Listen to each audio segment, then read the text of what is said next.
News 24, el único medio en español que te mantiene informado y conectado con la comunidad latina en Israel. News 24, únicamente en I24 News.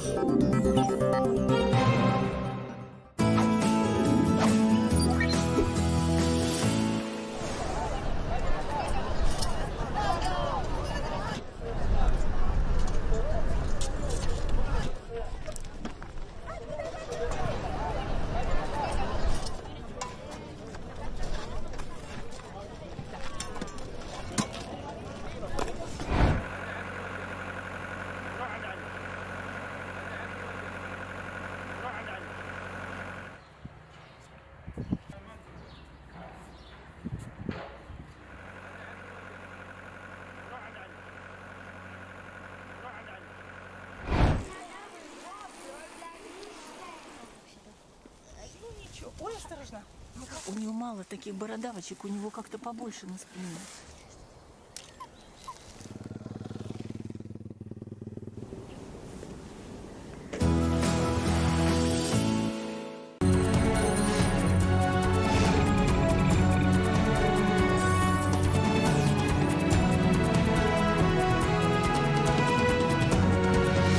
Hello everyone, this is I24 News. First, our headlines. The pressure is on Hamas to agree to a hostage deal, but if accepted, the Israeli government might collapse. The United States is very close to a defense normalization agreement with Saudi Arabia. And Hamas supporters break into one of Columbia University's buildings. There's mounting pressure on Hamas to agree to a hostage deal, which the United States deemed a very generous proposal by Israel. At the same time, a surprising statement by Israeli Prime Minister today, who claims Israel will attack Rafah anyway. I24 News' Ariel Osaran has the latest. Gaza ceasefire or a Rafah operation now? That's the dilemma Israel's Prime Minister is currently facing amid reports of a potential breakthrough in negotiations with Hamas. But in a meeting with representatives of bereaved families and relatives of hostages on Tuesday, Netanyahu said the IDF will operate in Rafah with or without a ceasefire deal. We will enter Rafah because we have no other choice. We will destroy the Hamas battalions there. We will complete all the objectives of the war, including bringing back all of our hostages. The statement comes as mediators seem hopeful an agreement is within reach, including the top U.S. diplomat who is visiting the region. Hamas has before it a proposal that is extraordinarily generous on the part of Israel. And in this moment, the only thing standing between the people of Gaza and a ceasefire is Hamas. They have to decide, and they have to decide quickly. The Hamas leadership outside Gaza has reportedly received an answer from the leaders inside the Strip to the current proposal. It reportedly includes an Israeli commitment to allow the return of displaced Gazans to the north of the Strip and a more significant withdrawal of IDF forces from Gaza, both previously rejected by Israel. This would come in exchange for a 6-week ceasefire and the release of roughly 35 Israeli hostages. But senior Hamas officials are already placing responsibility on Israel. I don't believe the ball is in Hamas's court because we've explained and made our positions clear to the mediators and all the sides involved. It's clear the ball is in Israel's court. Hamas's response is expected on Wednesday, according to Saudi media. Until then, Tuesday's war cabinet meeting was called off, as well as sending a delegation to Cairo, as Israel further prepares to enter Rafah. Here in the studio with me, Ruth Wasserman-Landa. Thank you very much for coming. Ruth, Netanyahu framed this as either a deal or Rafah. Now it's a deal and Rafah. What's going on? I think that we should look at the willingness or the responses that are given by the Hamas. I feel from the understanding and the learning of the mentality of Hamas, both the declarative objectives and the ability at the moment and what it gives them, that their willingness to let the hostages go, in my humble opinion, is very, very low. I think that there is an understanding of that on the part of Israeli negotiators and a kind of a response we should not forget that what is being said declaratively. There is a purpose to every word being said. We in Israel are less disciplined in this regard than the Hamas. Of course, nobody speaks out of turn in the Hamas. Here, many people speak out of turn, but when we, let's say, learn of the declarative words coming out of the mouthpiece of the Israeli government, being the prime minister or other people, it's not only the political agenda, which is there, one cannot deny it, but also a kind of meaningful attempt to put something on the table. And we should look at it in that way, in my opinion. Either way, the Hamas, in my opinion, does not feel ready to let go of the hostages. And look at this. 2 Israeli right-wing ministers are pressuring Prime Minister Netanyahu not to agree to any hostage deal. Here's Minister Itamar Ben-Gvir threatening Netanyahu just a couple hours ago. I finished a meeting with the Prime Minister at my request. I warned the Prime Minister, if you don't enter Rafah, God forbid, we end the war, God forbid, there will be a terrible deal. The Prime Minister promised that Israel will enter Rafah and will not end the war, and promised that there would be no terrible deal. So, Ruth, you can't get clearer than that. And obviously, Netanyahu tried to please everybody all around. For how long? So first of all, I'm not a Netanyahu expert, but one thing I can say, I have very little respect for threatening a prime minister, and I want to put it on the table yet again, if it is not clear, I'm not of his party. I don't agree with the prime minister's politics.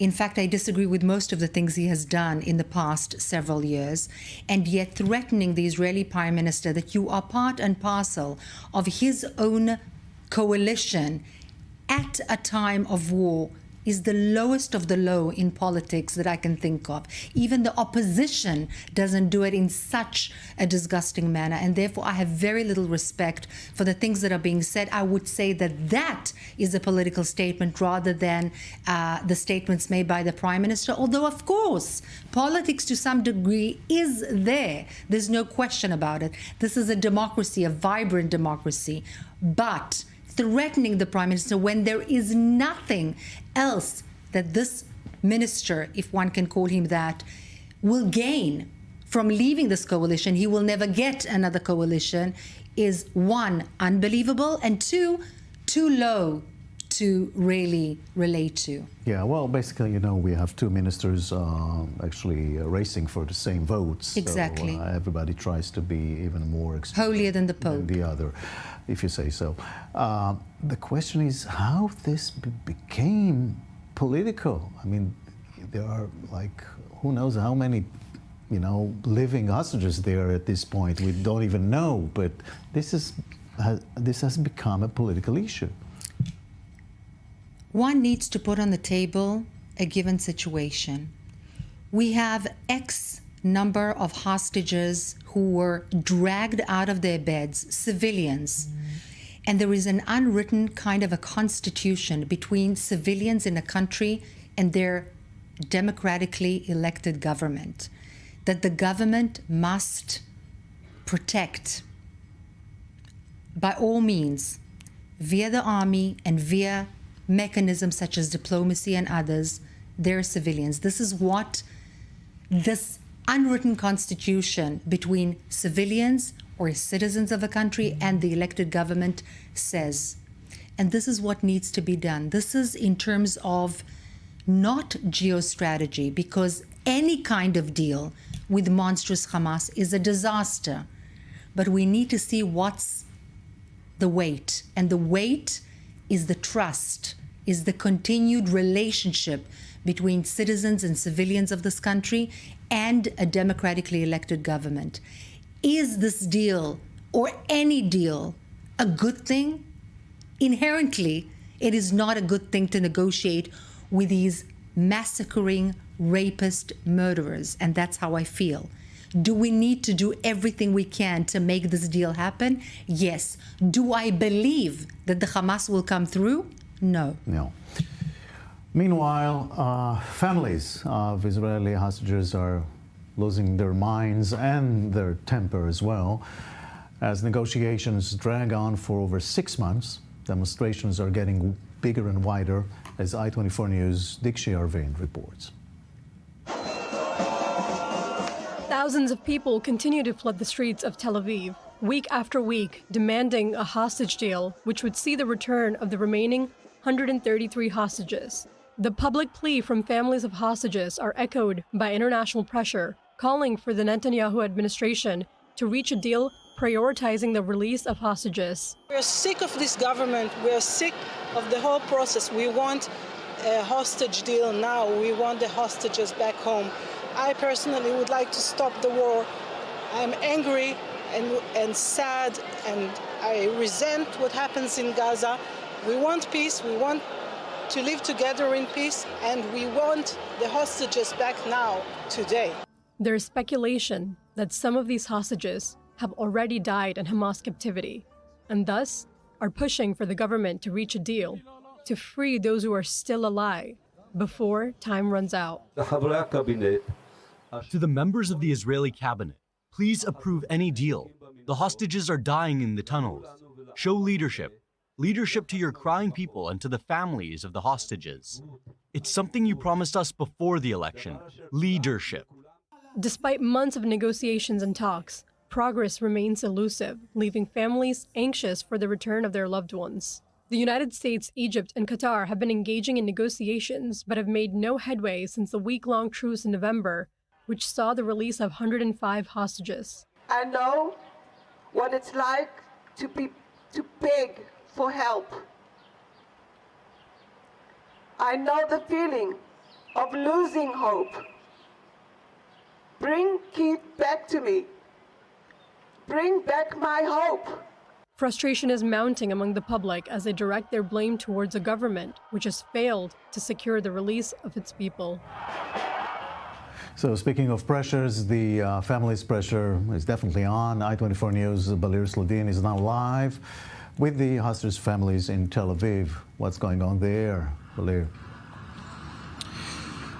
Yes, an hour ago there was a press release from the families of the hostages, but we're not talking about the families of the hostages forum, we're talking about Tikva forum. Now, the point is that not all families of the hostages actually agree on the same thing. The Tikva forum, which are, of course, families of hostages that are still in captivity in Gaza, they are saying that the only solution, as we can see also from the sign behind me in Hebrew, is actually a military solution. They're demanding to enter Rafah. They were the ones that met with Netanyahu today, and talking to them after the press conference, they told me that they have been actually encouraged after the meeting with Netanyahu, but they had their own concerns. From what we understand from them is that the Prime Minister is actually toward going and continuing this war and not actually stopping the war, but we see that there is a verbal fight actually inside the war cabinet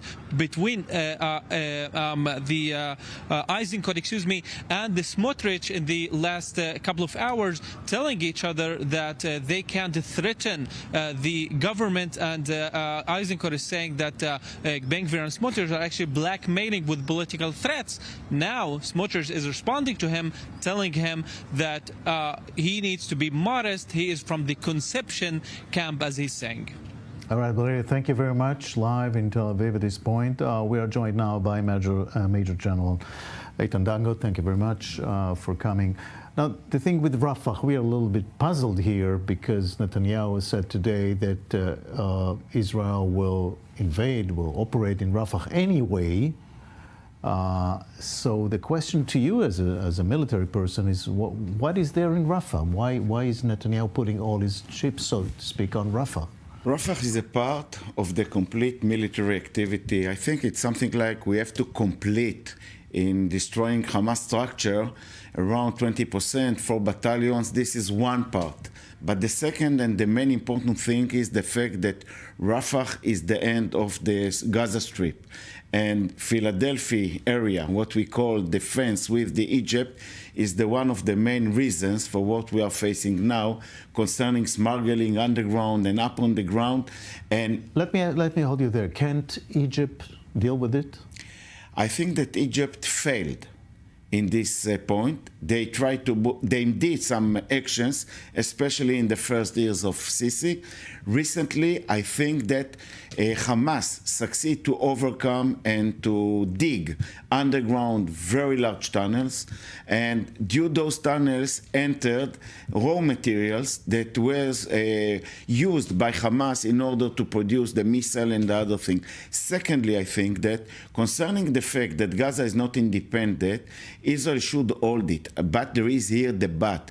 The but is the fact that, in my opinion, Rafah is not the main issue. The main issue, what we're discussing here, is depend on Hamas' answer. And I think that everybody of us, from the Prime Minister, under his ministers, should keep quiet till Hamas answers. This is much more, I think, had the respect towards the Israel as a state to decide later on what to do and to be much more coordinate and accepted its decision by United States and Egypt. What is coming now is only talking and talking with unnecessary. At the end, what I shall tell you, Yaakov, that my own estimation, that in the first two times, Hamas failed all this kind and the wonderful strategic the United States tried to push. Now they are pushing it much more stronger.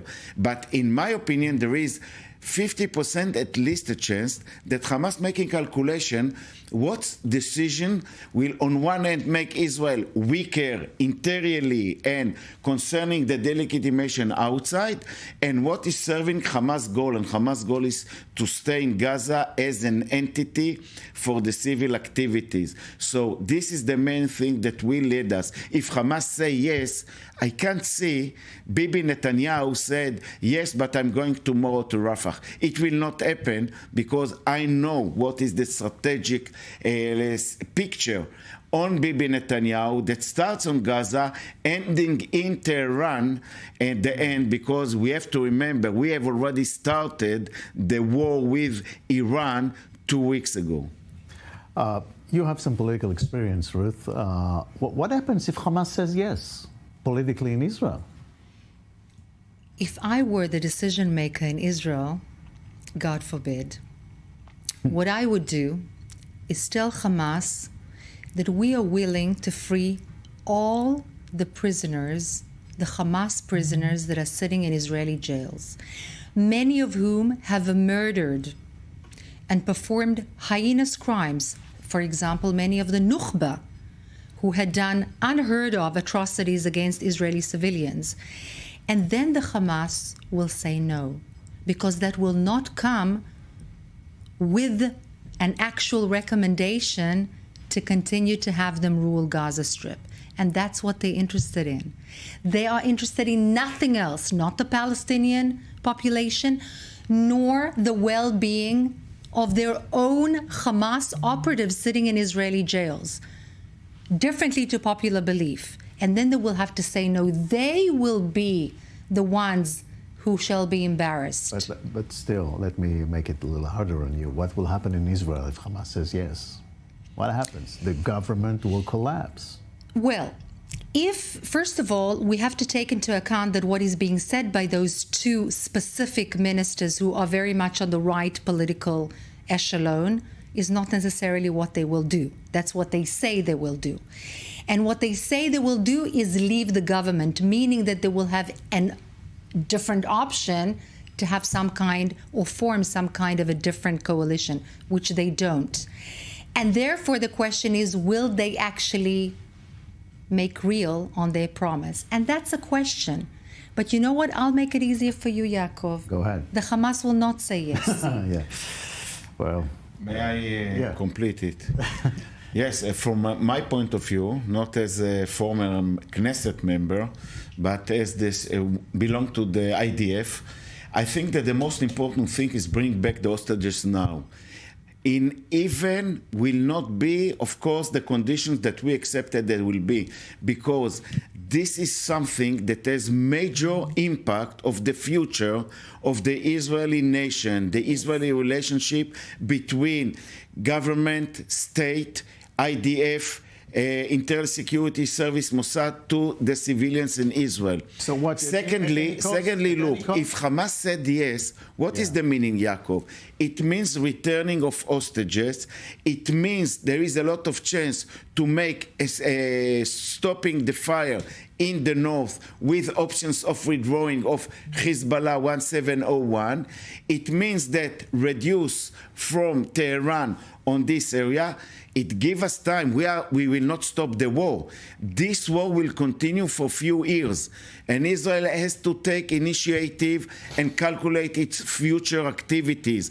And in the end, when it mission, let's say, agreement with Saudi Arabia, it's not agreement. This is kind of allies of being together. What happened here under the Iranian attack will not be one for 30 years. It will be such a block of countries that understand that Iran already is there in the Middle East in order to change. Look today in Jordan.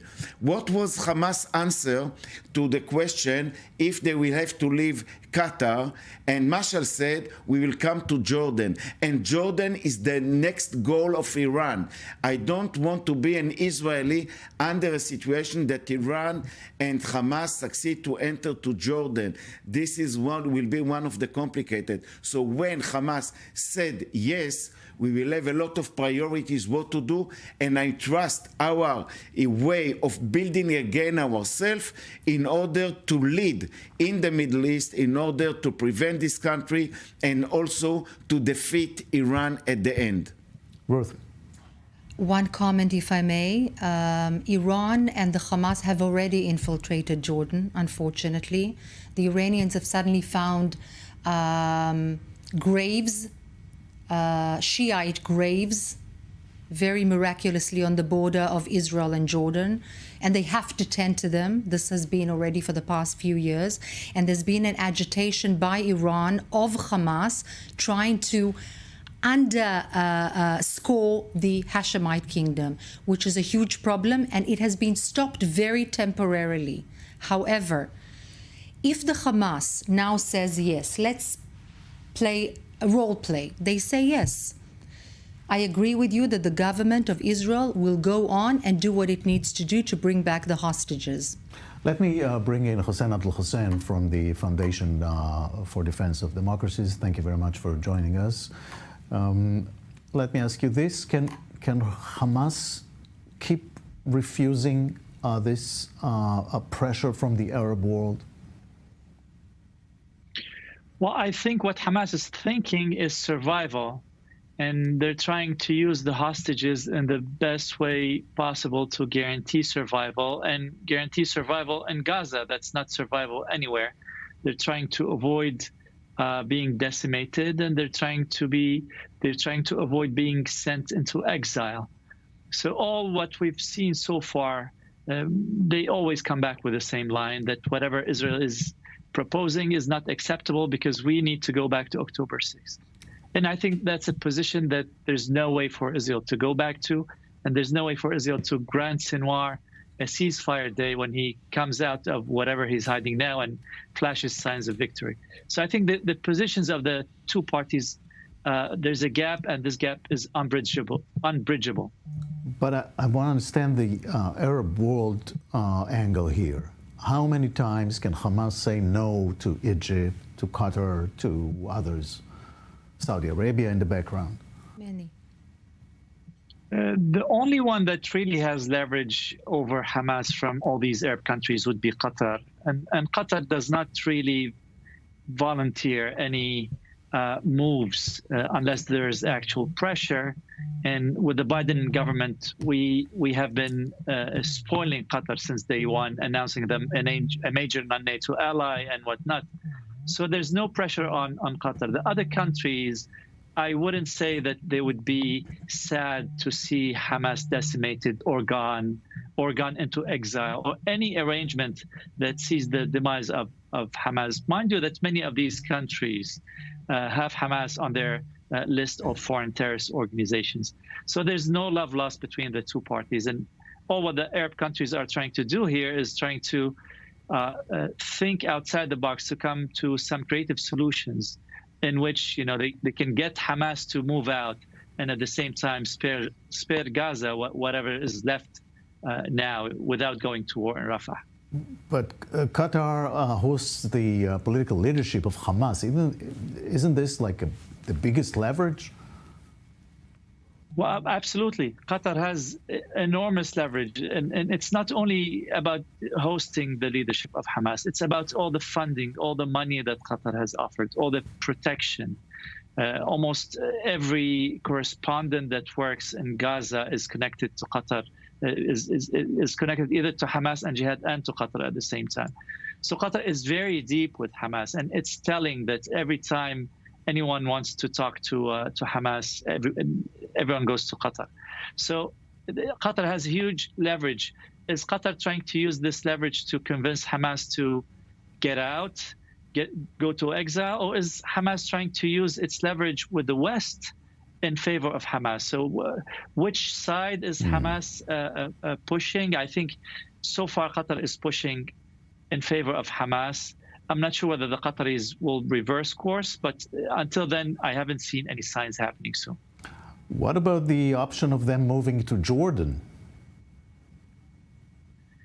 Well, I think that will be a big strain on Jordan. I agree with your guest that Jordan is currently under enormous threat from the Iranian Islamist regime, from the militias, from the pro-Iran militias in Iraq who offered to arm 12,000 militia fighters in Jordan to start warring with Israel.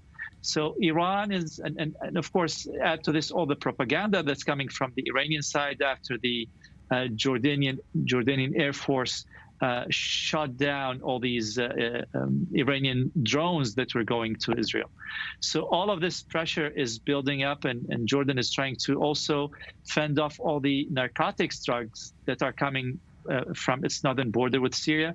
So the Jordanian monarchy is not really in a good position, and I think if we send the Hamas leadership to Amman, that will not be the best course of action for the Jordanian allies of the U.S. Yeah, well, apparently most of them are Jordanian citizens, the leadership of Hamas, so who knows, we'll have to see and wait. Hussein Abdul Hussein, I thank you very much for that. We'll take a short break, and we'll be back with more special coverage here on I-24 News.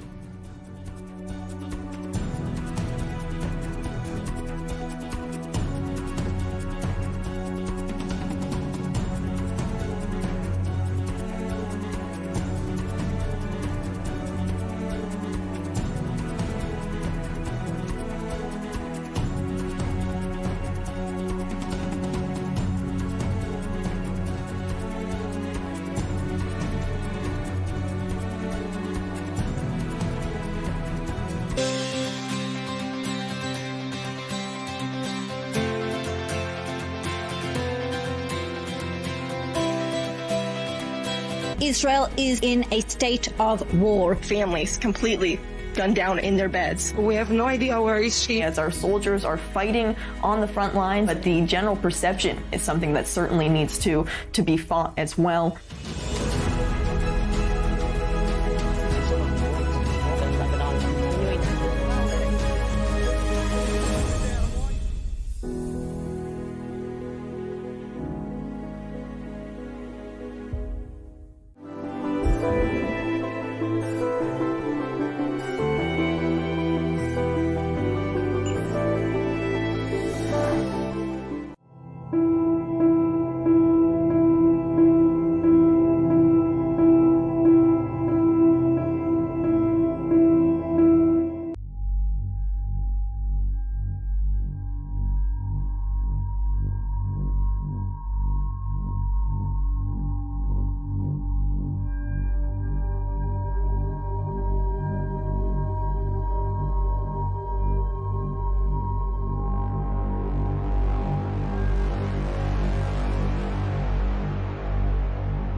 Esta semana en News 24, Israel bajo ataque. News 24 en español trae el análisis y la información de los acontecimientos de la guerra Espadas de Hierro. Entrevistas exclusivas, reportes desde la zona de guerra, la reacción de los países hispanoparlantes. News 24, el único medio en español que te mantiene informado y conectado con la comunidad latina en Israel. News 24, únicamente en I24 News.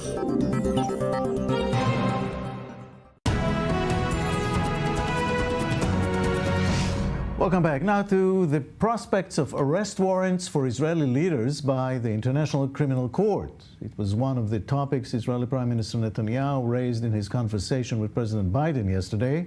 I24 News' Ariel Lewin-Waldman has more on that. Israeli and U.S. officials are reportedly worried that the International Criminal Court could issue arrest warrants for top leadership over the war in Gaza. It's a potential verdict that Western leaders argue is not even within the remit of the court. So we've been really clear about the ICC investigation. We do not support it. We don't believe that they have the jurisdiction. And I'm just going to leave it there for now. A verdict could potentially target Prime Minister Benjamin Netanyahu, Defense Minister Yoav Gallant, and others. The ICC investigation alleges that Israel is intentionally starving the population of war-torn Gaza as it pursues Hamas terrorists. Israel denies the starvation claim, pointing out that the number of aid trucks entering Gaza has risen from approximately 70 per day before the war to well over 250 daily now. Israeli spokesmen also say that there are well-documented cases of Hamas stealing the humanitarian aid to sell at inflated prices. But Israel is not a member of the ICC, so what is the risk? It means that any country that is a party to the Rome Statute, and that's most European states, undertakes to arrest the person if there's an arrest warrant that has been issued. An unnamed official cited by Bloomberg also noted that should the ICC warrants be issued, Israel could back away from an emerging deal to pause the fighting for 40 days in exchange for the release of 33 hostages held by Hamas. And there's also the threat to legitimacy. Should Israeli leaders be branded war criminals, many European nations would be forced by their own laws to cut arms exports, despite making up only a tiny fragment of Israel's total. It also risks turning Israel into a diplomatic pariah. More on this now with Arsen Ostrovsky, an expert on international law. Thank you very much for joining us. First of all, on what grounds could that happen at all? Look, there should be no grounds for such a application at all, if we're talking about pure application of the law.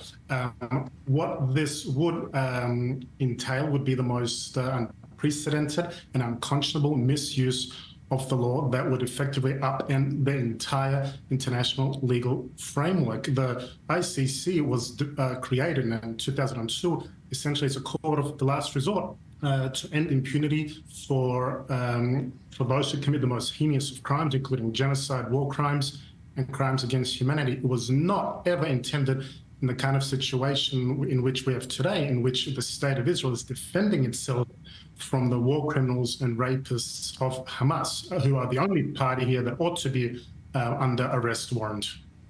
What if the court decides that there was some sort of genocide there? You know, this is the kind of thing that has been running around the world. We know exactly what's going on here, but that's the perception over there.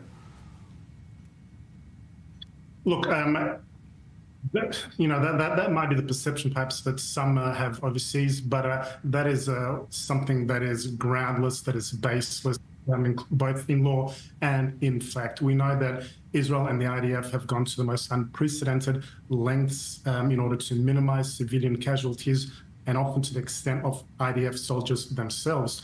But furthermore, and something which isn't spoken about enough here and ought to be, is that the ICC can only come into effect provided there is no element of complementarity, meaning that the ICC can only assert its jurisdiction in circumstances where the nation state has not investigated the potential allegations or has not done so in good faith. We know that Israel, the Supreme Court of the State of Israel, and the IDF as well have a robust, independent judicial system. Karim Khan, the ICC prosecutor, in fact, when he visited Israel and Ramallah shortly after the October 7 massacre, himself, in fact, said that Israel has trained lawyers with the IDF, as well as a robust investigation and investigation system. So that in itself should automatically preclude even the mere consideration of applying such arrest warrants.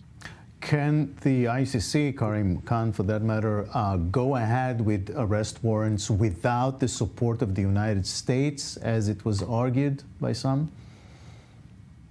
Look, I know that has been argued by some. Honestly, I'm yet to see any corroborative proof of that because, quite frankly, the United States itself and actually every democracy that is fighting terror will be severely curtailed if the ICC becomes such a politicized tool without where it prioritizes politics over legal precedents. So, it would be really absurd for the United States to support such an action because it would quite frankly put their own soldiers at risk, and as would those of any other Western democracy that is fighting this, which I think provides an even greater imperative for the United States, and as we have seen already, including the administration, including Congress and Speaker Johnson have come out exceptionally forcefully and strongly calling on the Biden administration to speak out against these proceedings, and as well as warning the ICC that should they proceed, that there will be severe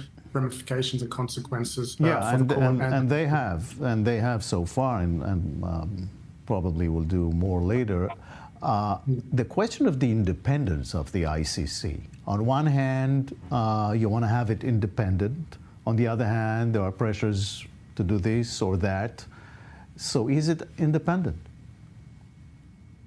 Look, it would be very hard to make the case that first of all, we shouldn't even be in this position in the first place. The court should never have, in the first case in 2021, opened this investigation. We have to get that straight. So straight away, the court's independence and moral clarity and legal judgment has already been compromised. But should the ICC proceed with issuing the arrest warrants, it will essentially become a tool of the Palestinian lawfare campaign, delegitimizing its very own credibility and, quite frankly, tearing it to shreds.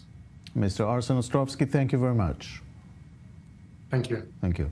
Briefly on the question of these ICC possibility that some arrest warrants would be issued. Is this a major thinking in the mind of Israeli Prime Minister now?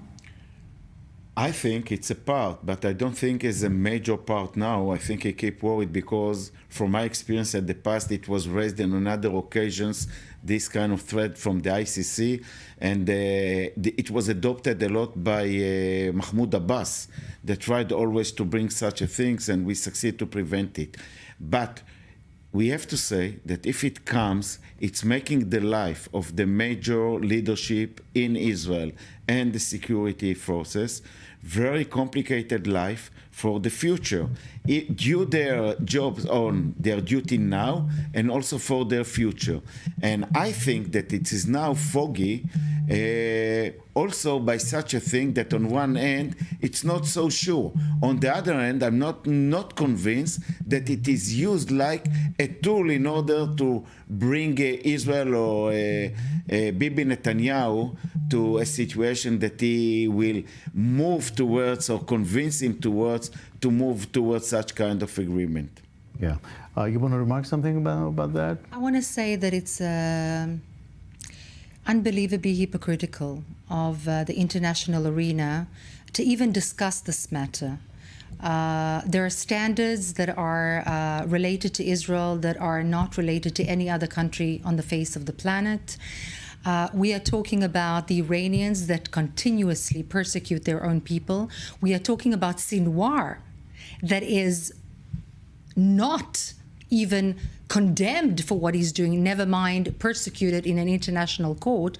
We're talking about the leadership, the so-called political leadership of the Hamas, the same Hamas that had perpetrated these very crimes that the UN themselves and the New York Times, God knows they're not on Israel's side, have stated that they've abused sexually women and girls. And these people are sitting freely in hotels, five-star hotels in Qatar, and the Israeli establishment protecting their own civilians, which is the responsibility of any leadership to do with their civilians is standing on trial, even potentially in the international arena. We have lost credibility already by discussing it.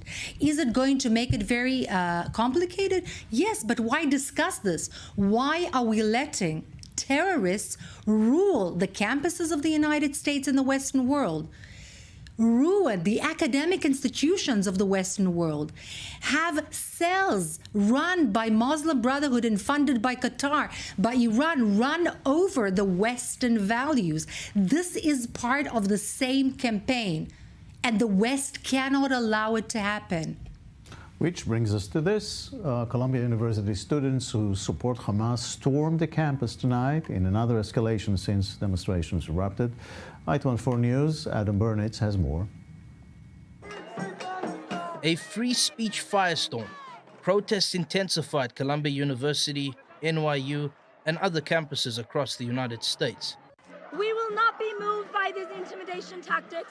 You can see outside you now that the students are mobilized. There's hundreds of them here today. They will not be moved. We demand divestment. We will not be moved unless by force. Early Tuesday, students stormed and occupied the Hamilton Hall on Columbia's campus. Columbia University has begun taking a firm stance by suspending student demonstrators who refuse to disband their encampment. It's a significant development in the ongoing protests and comes after Columbia has been heavily criticized for not clamping down sooner. The decision to suspend students follows nearly 2 weeks of protests against Israel's operations against the Hamas group in Gaza. Earlier this month, around 100 protesters were arrested at Columbia, drawing renewed attention to the demonstrations. Columbia, noting the departure of many Jewish students from its campus, demanded the protesters' encampment be cleared. The university also stated it would not divest financial holdings linked to Israel, a key demand of the demonstrators. Columbia President Shafiq expressed the administration's willingness to invest in Gaza after negotiations with protest leaders failed to reach an agreement. In response to the suspensions, student organizers at Columbia said they were determined to continue protesting until the demands are met. The protests have been roundly slammed for instances of anti-Semitism and displays of hate speech. I know there are people here who think possibly that they are calling for peace and a ceasefire, but the reality is that Israel has repeatedly agreed to a ceasefire. There was a ceasefire on October 6th. So the reality is Hamas has said no, and unfortunately the folks on the green today are really just doing Hamas's work for them. Despite the tensions, university administrators are working to balance free speech rights with maintaining campus order. And the Biden administration has stressed the importance of upholding free speech within the confines of the law. According to U.S. Secretary of State Antony Blinken, the United States is very close to a defense normalization agreement with Saudi Arabia. So joining us now to discuss this is Hiba El-Qudsi, Washington Bureau Chief of Asharq Al-Awsat newspaper. Thank you very much for joining us tonight. I think you can give us some background on the Saudi thinking about this move, this deal that the Americans are trying to strike. Saudi Arabia has offered a very generous offer that will normalize relationship with Israel in return for a concrete pass for a Palestinian statehood, and on the same time some kind of bilateral defense with the United States, security commitment, and some kind of nuclear cooperation for Saudi Arabia. That was discussed in Mr. Blinken's visit to Saudi Arabia yesterday. And on the side, what's regarding Gaza, the ceasefire, the reconstruction of Gaza Strip, and the cooperation of the Arab nation to pressure Netanyahu to accept a ceasefire. This is very important for President Biden because the clock is ticking for him. He has less than 200 days for the U.S. presidential election. He wants some kind of a political win through this ceasefire agreement. And if he managed to get a normalization deal between Israel and Saudi Arabia, this will boost his situation in the political arena here in the States. It will calm down the anger among the Democratic voters. It will give him some kind of a boost to win the next election. So this deal is very important, and it's not for the Saudi. It's not the matter of if or not. It's the matter of when. So the Saudi government is willing to go with a deal for normalization with Israel. In condition for having a Palestinian statehood. So now... the question, let me ask you about the question of when. Will the Saudis do this right now? Because there are, like, as you said, just 200 days and some for the elections. So will they be prepared to do this right now, assuming their conditions are met? Yeah, you know, this kind of discussion between Saudi Arabia and the United States have been before the attack of October 7th and before Hamas attack. So it's a continuation of this discussion. And for the Saudis, there is a chance. They know that this kind of a deal will boost President Biden possibilities to win the presidential election, but on the same time, they are worried if another president is coming to be the president of the United States after November 2024. This may complicate things, and on the same hand, on the same time, with the majority of Democrats in the Senate, there is a better chance now to pass a resolution that will facilitate this military deals with Saudi Arabia, all the security commitments from the United States, and the nuclear cooperation. This is easier with a Democratic majority at the Senate, better than a possibility of a majority of Republican after November 2024. So the matter of when, there is an urgency to do it as soon as possible, and this urgency is for both Saudi Arabia and President Biden. One of the conditions is a pathway to a Palestinian state. What kind of pathway, if you can, describe this, would satisfy the Saudis?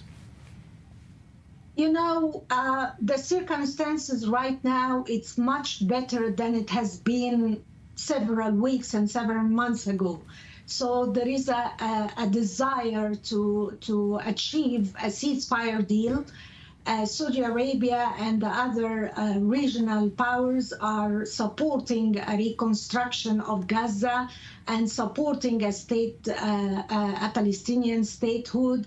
And a lot of European countries, like Norway, for example, is supporting that. There is some positive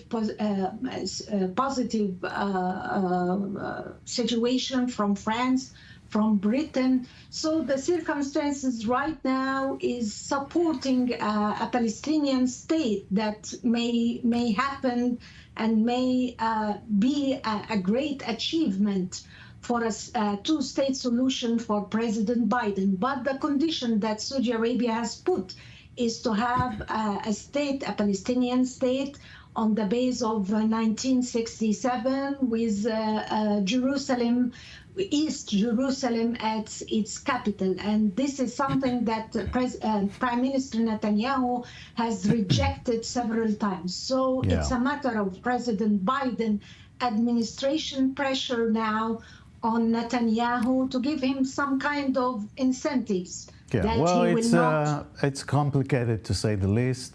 But at this point, I want to thank you very much, Hiba Al-Qudsi, Washington Bureau Chief of Sharq Al-Awsat. Thank you very much. Thank you. Thank you. It's a pleasure. Thank you. Thank you. Quick comments here. Any chance for this happening, the big deal? I think that there is a chance, but the way is very far. I would like to emphasize one of the things that were you asked about the Palestinian, what is the meaning? I think till the time of the elections in the United States, there are two obstacles in involving the PA concerning the solution of two states. One is to enter or to allow the PA to be involved on the next leader entity in Gaza from the civil part. Secondly, it's the time, and I support it even before the war, that the government, this government, and leading by Bibi Netanyahu, will recognize the fact to start to talk more openly with the Palestinian government in the West Bank, with them about this kind of future things, because we are very close also maybe to the natural day after Abu Mazen. And it can happen tomorrow and can happen later more. But when you open this door, it will lead you to a corridor that you are in a different way, a different position. Yeah. So I think if you look the connections, it means Gaza release of the hostages. If Hamas said yes for this kind of agreement, it's coming to Saudi Arabia for kind of being an ally, cooperate to defend this area, and in the middle, you should also open this kind of corridor for the Palestinian authorities. In a few days, after years and years and years of this thing in the Middle East going on, it's principles. I beg to differ. I think that there is an urgency that was not here before. I think that there is a wish, which was here before, from Saudi Arabia to create a deal. Now there is an urgency. And there is a convergence of interests, with all respect, that put the statehood, the Palestinian statehood, not unimportant in the, let's say, the order of things, but at least not on the top of the list. And declaratively, they will have to pay tribute to the issue of the statehood, but the statehood can be declared for another decade, for another 12 years, after the reestablishment of some kind of a new order in Gaza and in the West Bank. Right, much less concrete than was described here before. Thank you very much, both of you. Thank you. Now this about Iran. A document obtained by the BBC reveals how an Iranian teenager was sexually assaulted and killed by 3 men working for Iran's security forces. With us now, we have Iranian human rights activist Elahe Jamali, also known on social networks as Lily Mu. Thank you very much for joining us, Lily.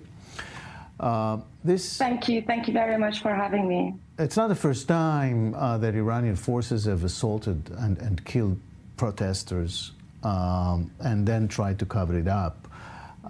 How do they do that and still going on?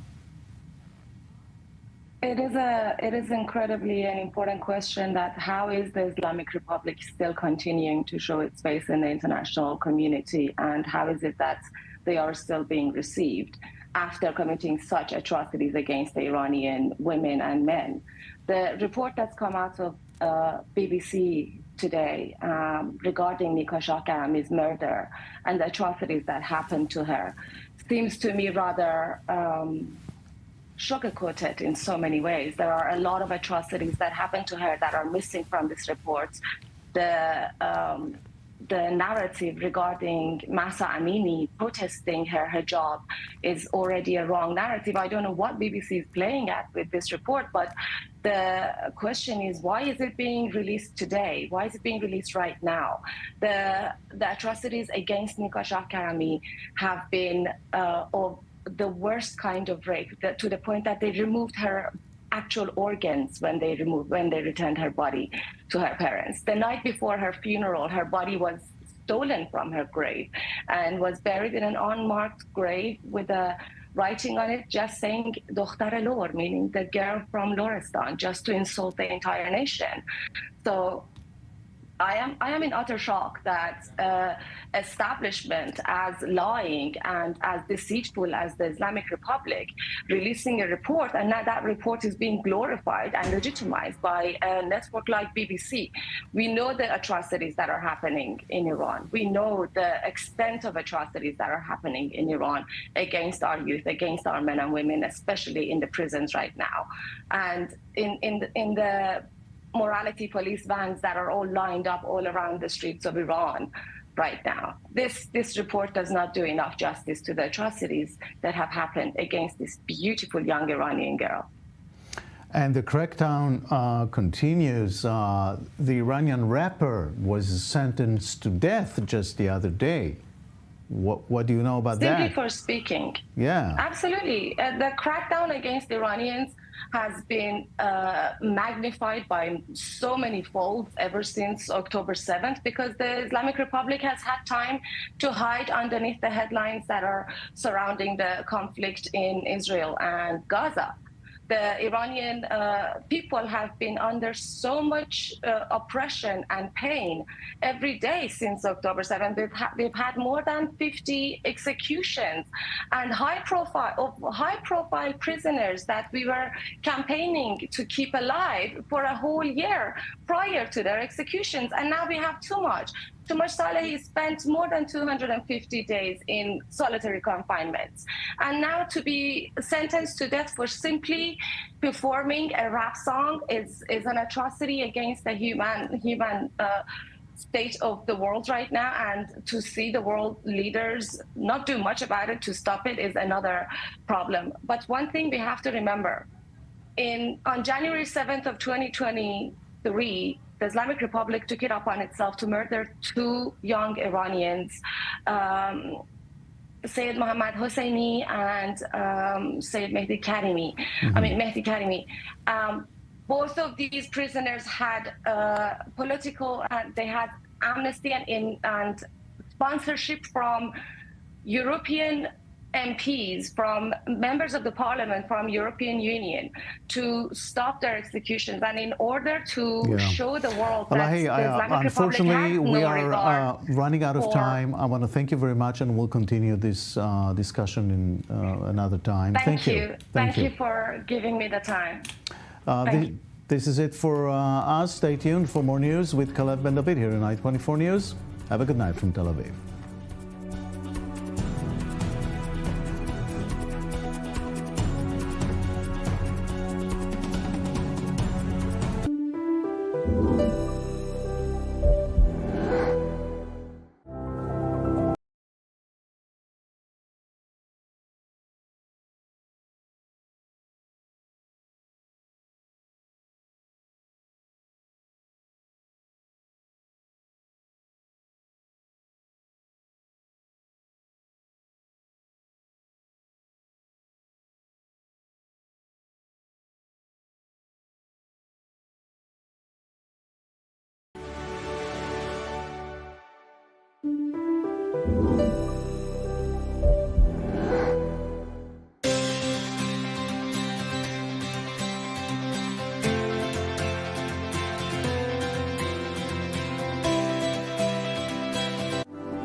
Создан для окунания в лужи со звездной пылью.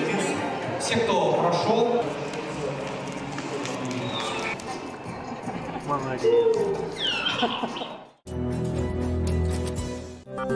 Esta semana en News 24, Israel bajo ataque.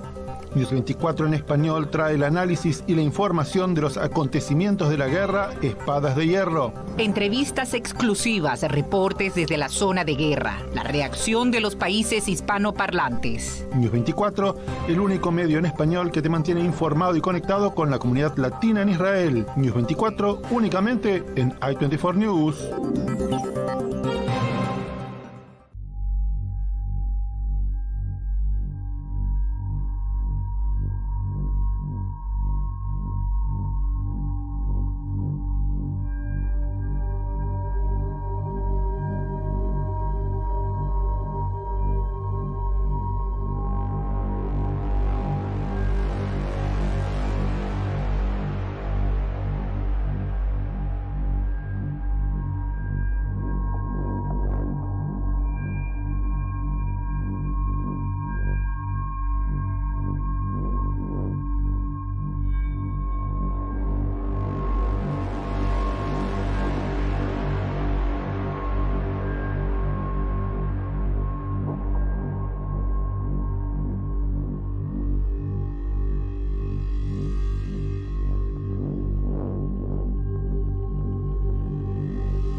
Welcome to this special broadcast on I-24 News. I'm Kalev Ben-David. It is day 207 of Israel at war, and the nation and much of the world is now anxiously awaiting to see if Hamas will respond positively to the latest proposal that would bring home some of the 133 hostages held in Gaza, as well as bringing a temporary ceasefire in the fighting there.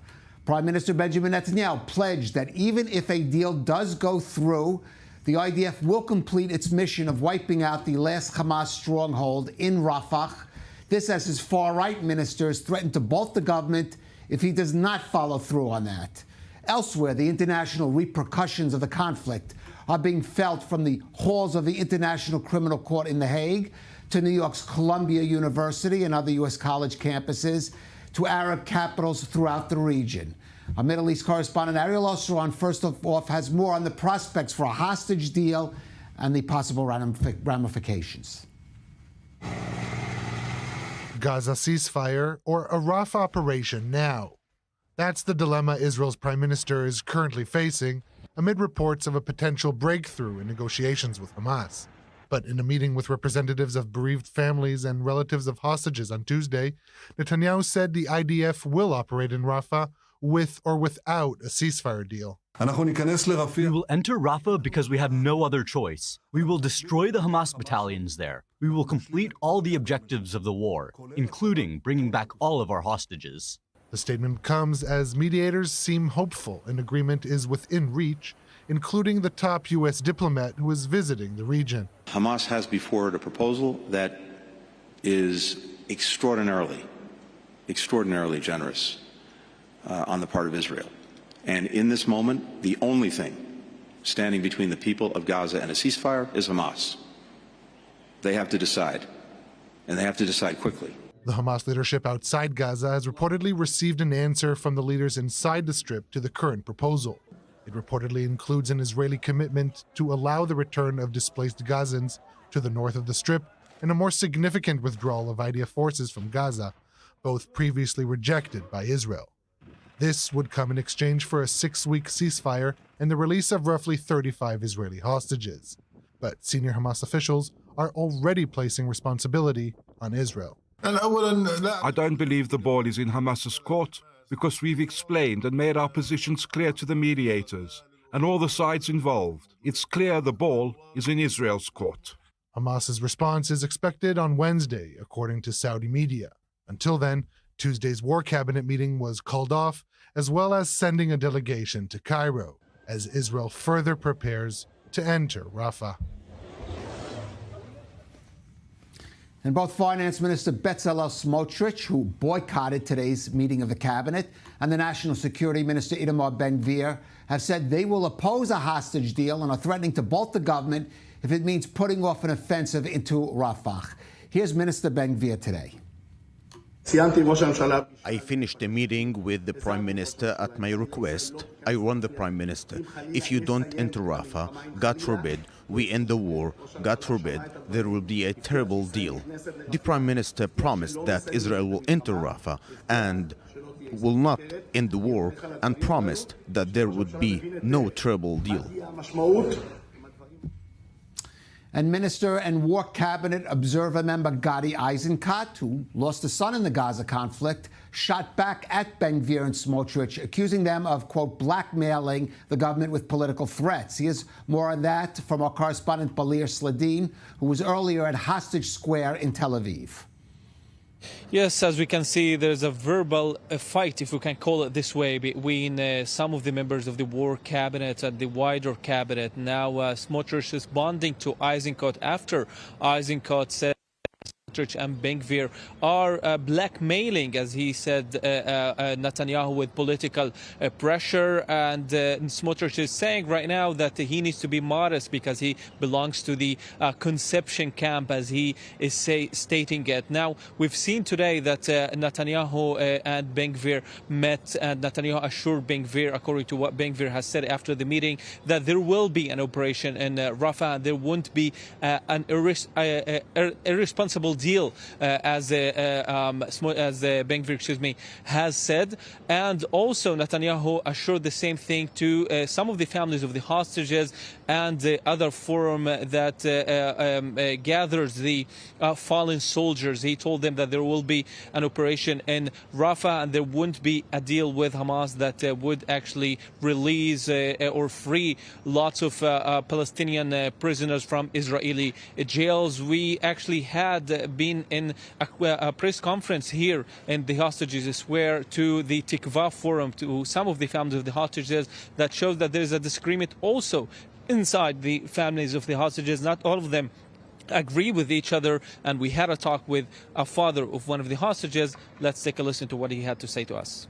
We understood that there is no way to get our loved ones without a war, okay? So we have to press Hamas, and this is the way to get the hostages. Hamas want the deal. Hamas kidnapped all our boys and girls because he wants to exchange them with terrorists. So we have to press Hamas until Hamas will receive our demands. And for more, we have with us in studio Dr. David Shimoni, a former intelligence official, now with the Group Commanders for Israel Security, Ambassador Danny Ayalon, the former Israeli ambassador to the U.S., former deputy foreign minister, now chairman of Silver Road Capital, and our Middle East correspondent, Ariel Osran. And gentlemen, we'll get to the political side in a minute. But David, let's look at a little bit just at what we know of the possible terms of the deal, because Israel is making concessions here that reportedly was not willing to make earlier. For example, allowing Palestinians to, in a sense, relocate from the southern Gaza Strip back to the north without undergoing a rigorous security check. So based on, and also the numbers of the hostages lower. So based on what we know, how would you assess this deal? Is this a deal that Israel is going to be able to live with going forward, even, of course, meaning it'll release some of the hostages? Well, as you hinted, we'll be talking later about the political aspects of this, because I guess the Israeli reaction will be political, or the Israeli decision will be political. Today, the Hamas leaders were issuing statements that I find encouraging.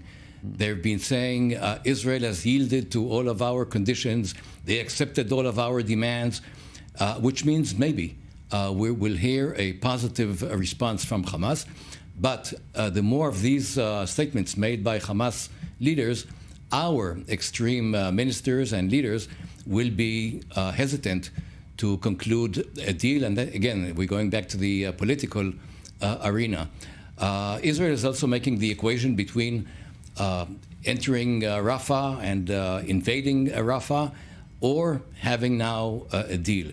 The idea expressed by our leaders is we are applying a lot of military pressure and military threat on this issue of Rafah, and maybe by this strong stance we will get a deal and we won't have to go into Rafah right now. I believe in a way Hamas, if they don't get the total cessation of the war, they would like us to enter Rafah. It's of their interest to have pictures all over the world of more civilians hurt, more Israeli soldiers casualties, and I believe they have an interest, if they don't get a deal which will specify over a long term of time, long period of time, that eventually the war will end and Israel will withdraw. I think for Hamas interest on the short term, an entry of IDF into Rafah will serve them internationally, will damage our relations with the United States, and will look bad on the press. So I believe we are approaching a deal. I believe the answer will be not by Hamas, but by Israel, if the Prime Minister will be able to withstand the pressures and the threats by his... Well, let's talk about that, Yep. Danny, because the Prime Minister is being pressed by both two sides here. There's public opinion, but beyond that, there's the diplomatic side. And Secretary of State Anthony Blinken is in the region. He's in Jordan today. He's coming to Israel and certainly going to press the Prime Minister to accept a deal. But of course, on his political flank, especially, it could mean at least the collapse of his current coalition, which is going to be carry with it some political risk for the Prime Minister. But of course, all this has to be weighed against the well-being of the hostages. Exactly. And I would say now we have gone too far. Now, I wouldn't, put it past Hamas to still reject it. I mean, until we hear a definite yes. And here I think that we saw Blinken, what you showed just a few minutes ago, Caleb, that Blinken said in unequivocal words that the ball is in Hamas' court, that actually the offer from Israel was genuinely far-reaching. So if Hamas does not accept it, he is to blame. Now, if Hamas accepts it, there is no way for Israel now to say no. So Israel will have to accept it, and that would be, again, a political dilemma for the Prime Minister. And here, either Mr. Smotrich or Ben-Gvir will have to bite the bullet, or if they bolt, then probably Gantz and Eisenkot will come in as full-fledged members. Yair Lapid, the opposition leader, said he will at least provide short-term support for the government. So this could be a political earthquake in Israel. Yes. And it could be a diplomatic earthquake, perhaps potentially for the region, because, Ariel, there's been talk about a ceasefire maybe opening the door for the sort of grander plans and schemes of the Biden administration to somehow find a solution that involves widening Israel's diplomatic window in the region. Well, I think the widening Israel's diplomatic reach in the region goes through the streets, not necessarily of Washington, the White House, but of Riyadh. Mm-hmm. And until we see more significant movement in that avenue, and we have heard in recent days some statements that there is positive momentum in that field of the normalization between Israel and Saudi Arabia. But again, Saudi Arabia has made it clear time and time again, even before the war, but even more so since it began, that any advancement regarding recognizing Israel or relations with Israel has to go through what the Saudis have said, a viable path for a Palestinian state. Right. And nothing has changed. No, but the point being that things could be changed dramatically if the hostage, that could set off a whole chain of events. I mean, we may be getting ahead of ourselves here, but that's how much is at stake here. Even just, of course, most importantly, the hostages, but it could set off a whole chain of events going forward. Yes, and I obviously if there is another round of hostage release and ceasefire, it will change the course of the war, just like the previous deal changed it. But if we're looking at I think what you're asking me is the ripple effect in the region, how that will affect. I think, there's also what we saw in the Iranian attack, how Jordan actively helped. Right. We saw Saudi Arabia actively help in previous strikes, also other countries in the region. And so we do see an alignment of strategic interests that have not changed since October 7th. But the sentiment on the Arab street is such that cannot allow the Saudi kingdom to move forward with normalization with Israel as long as the war in Gaza is moving on. That was a clear objective of Hamas in carrying out their attack on October 7th and the ensuing war. They continue to, quote unquote, bear fruit from that objective. But we are not going to see, in my opinion, any real tangible steps forward regarding Israeli-Saudi normalization until there is a real conversation for the day after Gaza. That hasn't happened. Right, hasn't happened, and that we may be getting, again, it all comes down to if Hamas has to agree to the proposal on the table, and that may go down to one or two people in Gaza.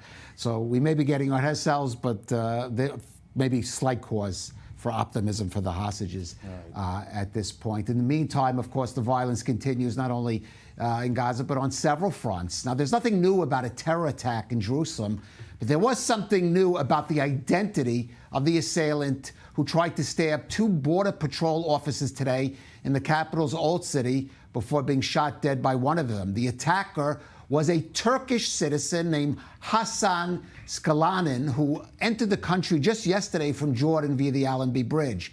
Now, one officer suffered light to moderate wounds. Ariel, I want to bring this up because it's a very typical attack in Jerusalem, but a Turkish citizen just entered the country, maybe a somewhat of an ominous sign there. Yeah, that's... if the Israeli security establishment says that it's challenging to deal with the lone wolf, so when the lone wolf comes from abroad, it's even, as a tourist, it's even harder to identify. I do think it says something about the incitement coming out from Turkish President Erdogan since the start of the war, pretty much calling on Muslims all over the world to join the Palestinian cause. And if you add that to the incitement coming from the Palestinian terror groups, then you find this kind of joint interests, and that unfortunately lead to instances like that. I think for Israel, first of all, there needs to be they need to ask the question: can this be prevented? Could this have been alerted? Could they have known about this individual in advance? But at the end of the day, I think it's another one of those situations where the constant incitement from terror groups, from political leaders, Erdogan of Turkey, one of them, that it leads to real violence on the streets. Words have meaning. And we certainly saw that today. Well, let's turn focus now to The Hague, where Israel and the U.S. are trying to delay a potential ruling by the International Criminal Court targeting Israel's leadership for fighting back against Gaza's terrorists. Ariel Levin-Waldman takes a closer look at what the charges are about and the potential implications if the court moves ahead on them. Israeli and U.S. officials are reportedly worried that the International Criminal Court could issue arrest warrants for top leadership over the war in Gaza. It's a potential verdict that Western leaders argue is not even within the remit of the court. So we've been really clear about the ICC investigation. We do not support it. We don't believe that they have the jurisdiction, and I'm just going to leave it there for now. A verdict could potentially target Prime Minister Benjamin Netanyahu, Defense Minister Yoav Gallant, and others. If this indeed will happen, it will be an indelible stain on all of humanity. It would be an unprecedented anti-Semitic hate crime, a crime that would add fuel to the anti-Semitic incitement that is already raging in the world. The ICC investigation alleges that Israel is intentionally starving the population of war-torn Gaza as it pursues Hamas terrorists. Israel denies the starvation claim, pointing out that the number of aid trucks entering Gaza has risen from approximately 70 per day before the war to well over 250 daily now. Israeli spokesmen also say that there are well-documented cases of Hamas stealing the humanitarian aid to sell at inflated prices. But Israel is not a member of the ICC, so what is the risk? It means that any country that is a party to the Rome Statute, and that's most European states, undertakes to arrest the person if there's an arrest warrant that has been issued. An unnamed official cited by Bloomberg also noted that should the ICC warrants be issued, Israel could back away from an emerging deal to pause the fighting for 40 days in exchange for the release of 33 hostages held by Hamas. And there's also the threat to legitimacy. Should Israeli leaders be branded war criminals, many European nations would be forced by their own laws to cut arms exports, despite making up only a tiny fragment of Israel's total. It also risks turning Israel into a diplomatic pariah. And on the humanitarian issue, we should note today, photos were released showing the new pier that was recently constructed under U.S. supervision that is going to be bringing in more aid into the Gaza Strip. I thought we had some photos of that.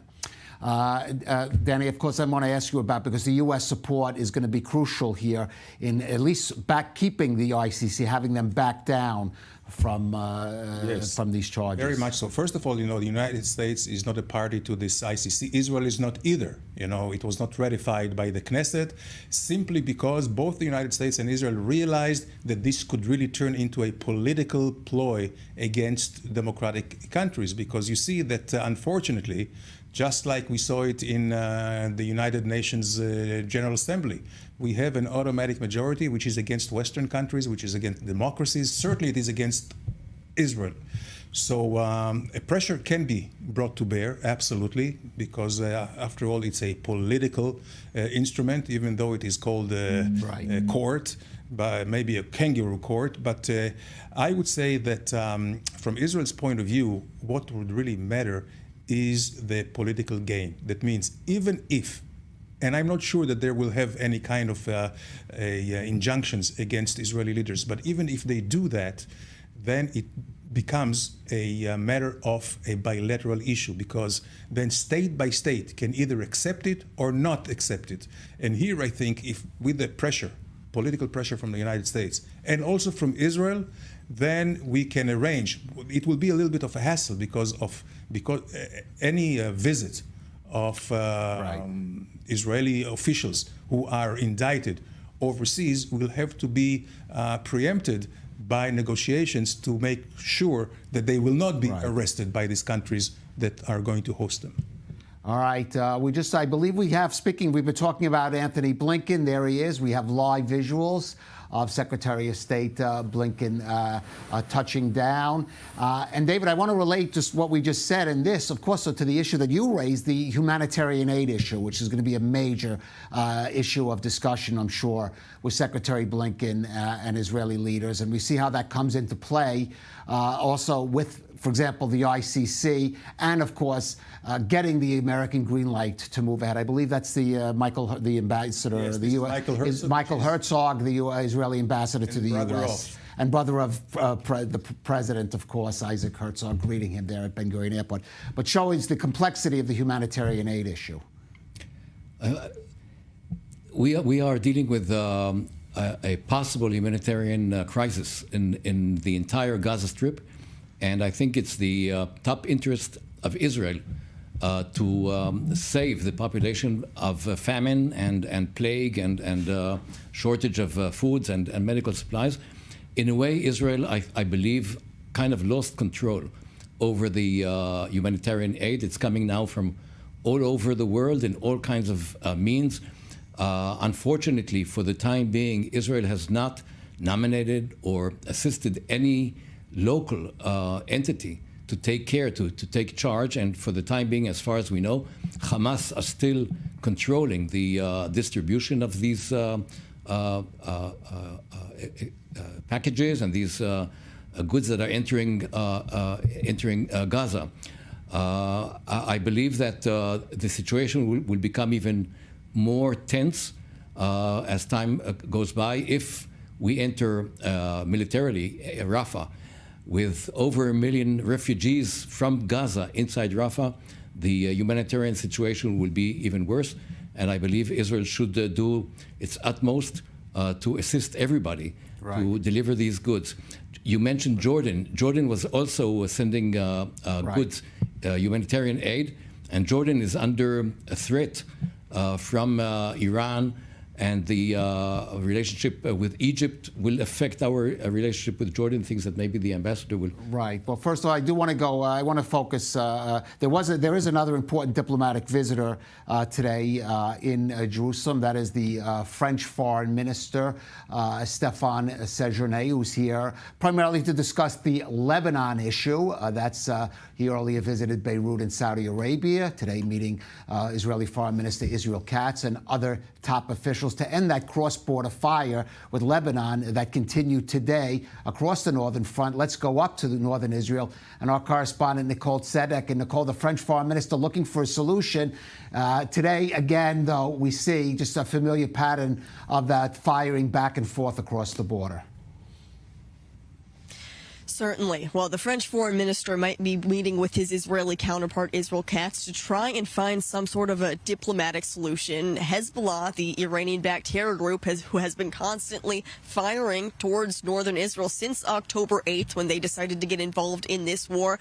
Hezbollah continues to say that they will continue to fire until a ceasefire in Gaza is on the table, and they halt the hostilities there as well. And so while we are seeing these politicians work to try and see some sort of a diplomatic deal on on the table, Hezbollah doesn't seem to want to engage in any of those sort of deals. And so today, Hebrew media is reporting that Israel Katz told Stefan Sejourn that if Hezbollah does not retreat and move back from the northern border with Israel, we are approaching an all-out war, according to Katz. And if that does happen, then we are not going to see just these continued cross-border attacks really focused on the border, but Israel will continue to attack Hezbollah wherever they might be all throughout Lebanon, likely going further and further and deeper into Lebanese territory, with Katz also reportedly saying that if this does go into an all-out war on the northern front, then Israeli troops will occupy some of the southern part of the Lebanese territory, creating almost a security zone, a buffer zone, to finally allow some of the 80,000 displaced residents here in the north to finally return home.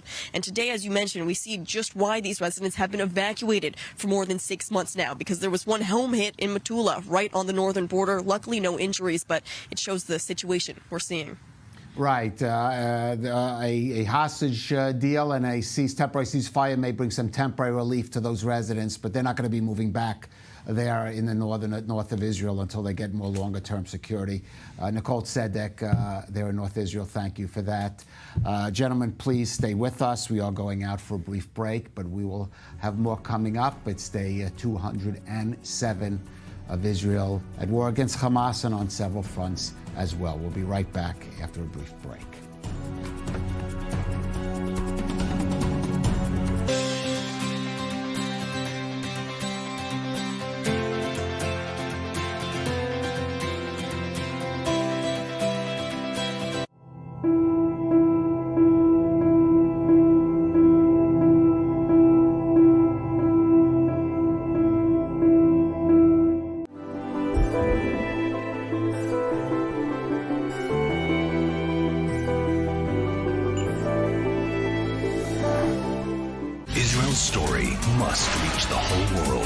The I-24 News Channel, broadcasting from Israel, with dozens of correspondents throughout the world, brings the truth from Israel to hundreds of millions of people in scores of countries. Completely gunned down in their beds. De la frontière qui sépare Israël, the state of emergency and war in Israel.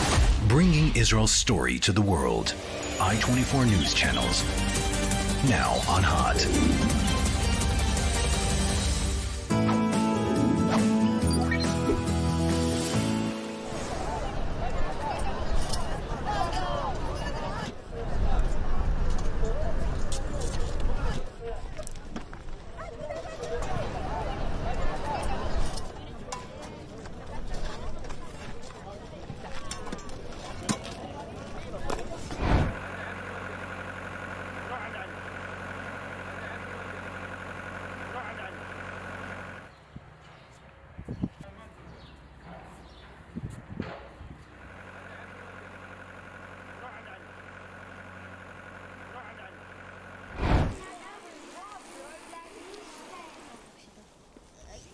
Ой, осторожно.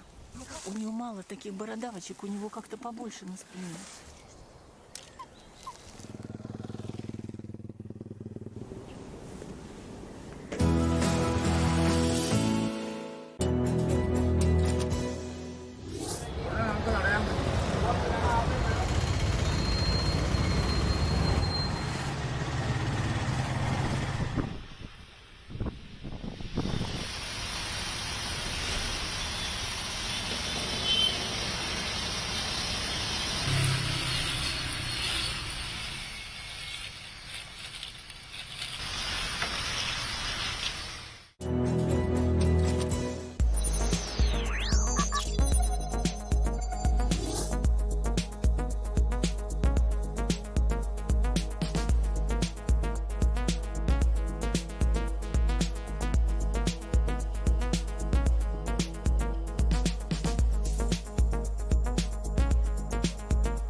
Welcome back to this special broadcast on I-24 News, day 207 of Israel at war.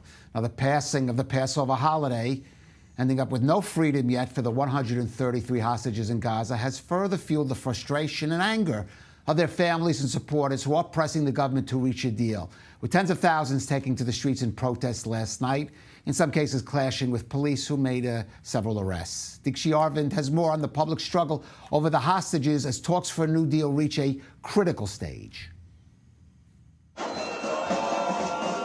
Thousands of people continue to flood the streets of Tel Aviv, week after week, demanding a hostage deal, which would see the return of the remaining 133 hostages. The public plea from families of hostages are echoed by international pressure, calling for the Netanyahu administration to reach a deal prioritizing the release of hostages. We're sick of this government. We're sick of the whole process. We want a hostage deal now. We want the hostages back home. I personally would like to stop the war. I'm angry and sad, and I resent what happens in Gaza. We want peace. We want to live together in peace, and we want the hostages back now, today.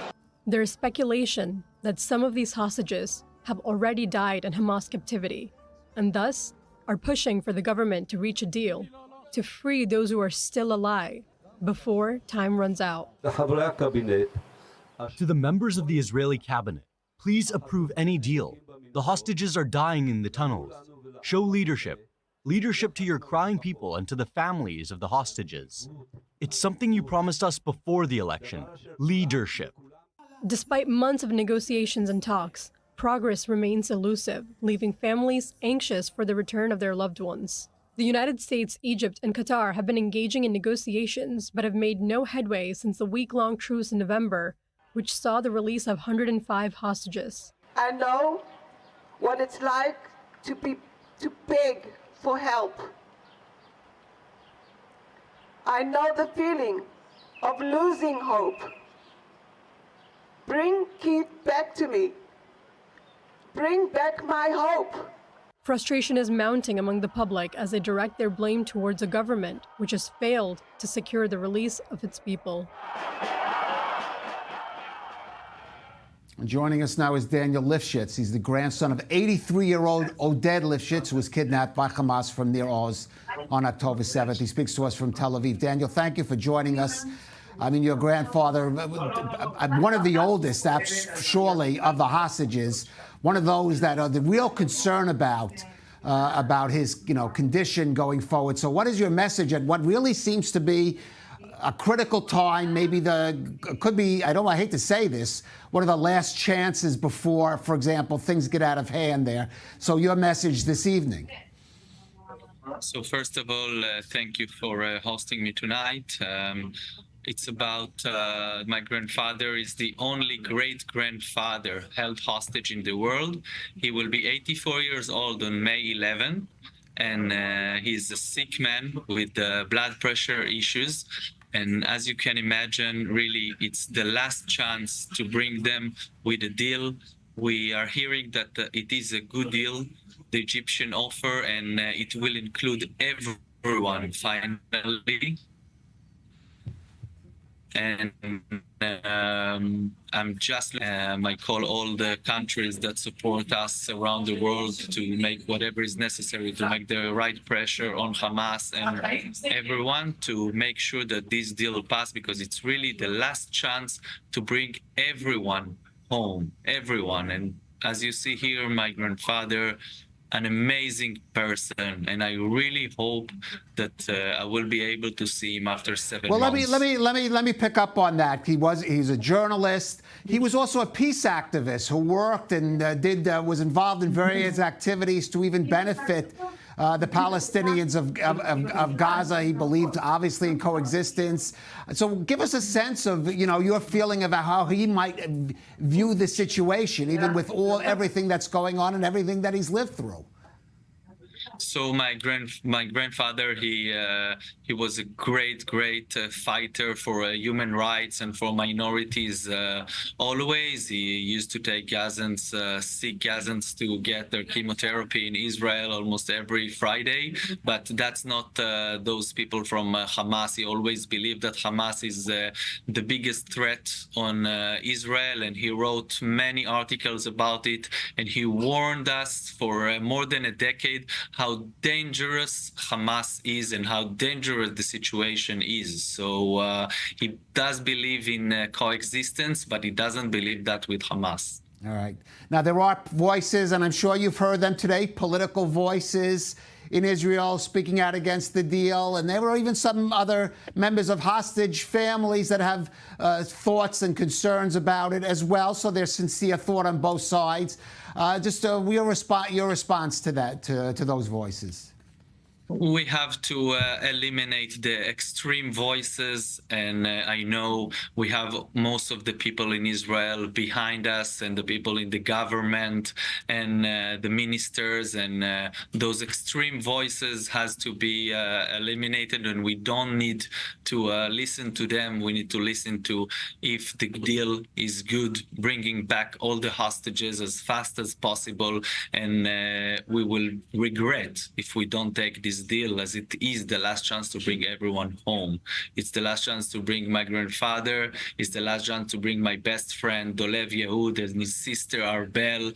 Dolev have an Ishimoto disease, and his wife and 4 children are waiting for him at home, and the deal has to be taken. That's what I'm saying. Let's eliminate the extreme voices outside of us and continue for a bright future for all of us, with all the hostages back home with us. All right, Daniel Lifshitz, of course, we join you in your fervent wish that your grandfather Oded and all the hostages return home safe and sound one way or the other. Thank you for joining us on I-24 News. Thank you, Caleb. Thank you very much. And gentlemen, again, I think to add, to hit home on the point that you heard it there, the sense of feeling this is really the last chance for a hostage. It could be that the hostages may be freed in some other way, more pressure, or at something happened at the last second. But this, the kind of deal we've been anticipating, this will be the last opportunity. Oh, absolutely. And actually, I think would have been best had we been able to do it in just one tranche and not wait for a graduated process. But of course, Hamas doesn't want to do it, because Hamas' main goal is survival, and he wants to keep actually under his grips the control of Gaza. And for that, he will prolong and prolong and will keep until the last hostage he can have. Right, I should note, nobody is talking about this thing, a deal releasing all the hostages. In fact, some of the numbers have been as low as 20, others have gone higher, and honestly, Israel does not have information about how many of them are actually still alive. Exactly, and there are many speculative numbers. I don't want to reiterate any, but if Israel gets now 33, this is the number that is talked about. If we get back 33, whoever remains there will be in a very difficult position. And we're talking about 33 over 40 days, because the ceasefire is about 40 days. And we know that we are now getting into a crucial time, that every day over there diminishes the chance for survival for these hostages. This is why it is so difficult. And I think at the end of the day, if Hamas says yes to the deal, Israel will have to say yes. All right. Well, we'll see if Hamas says yes. And it's always unpredictable. Cut down, as I said, to just one man in a bunker in Gaza. Now, the political opinion battle abroad, internationally, over the Israel-Hamas conflict is being fought across many arenas. We discussed, for example, the ICC in The Hague earlier. But there's been none more intensely in recent days than on many U.S. college campuses. New York's Ivy League Columbia University has been an especially fierce battlefield for pro-Palestinian demonstrators whose protests, who at tough times crossed the line into, you could say, anti-Semitic, pro-terror incitement.